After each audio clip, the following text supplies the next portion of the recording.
প্রাকৃতির এক অপার সম্ভাবনাময় এক জায়গায় চলে এসেছি।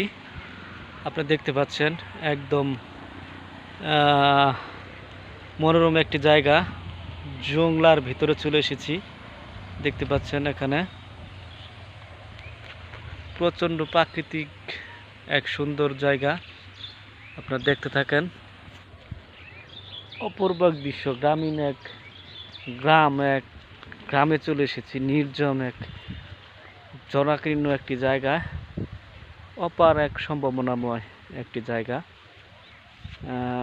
অনেক সুন্দর, অনেক সুন্দর। দেখতে পাচ্ছেন প্রাকৃতিক এক লীলাভূমি। আপনি দেখতে থাকেন। পাশাপাশি রাস্তাও আছে, এদিক দিয়ে পাকা রাস্তা বয়ে চলেছে এবং এক কথায় আমি অনেক মুগ্ধ হয়েছি।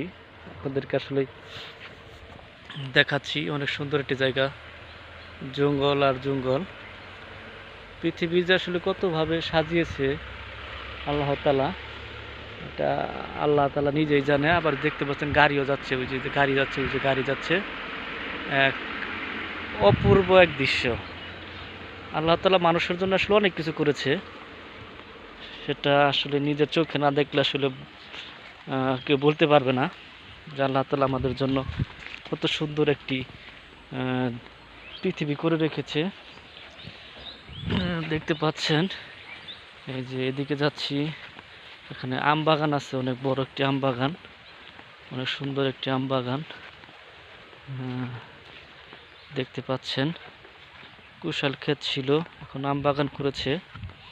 আম বাগানে যাচ্ছি, এই যে দেখেন আম বাগান, এই যে দেখেন আম বাগানের ভিতরে ঢুকতেছি। অনেক সুন্দর একটি আম বাগান, মানে সেই দেখার মতো একটি আম বাগান।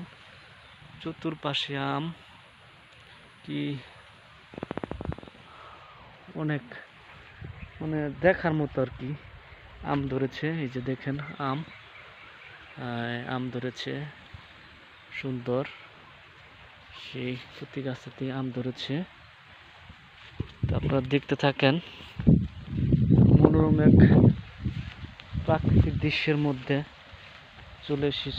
চলে এসেছি। পৃথিবীটা আসলে কত সুন্দর দেখছেন, মানুষের জন্য কত সুন্দরভাবে সাজিয়েছে। যেদিকে চোখ যায় আম বাগান আর আম বাগান। একদম টোটাল একটি গ্রামের মধ্যে এই সুন্দরভাবে আম বাগান করেছে, যা নিজের চোখকে আসলে বিশ্বাস করা যাচ্ছে না। অনেক সুন্দর।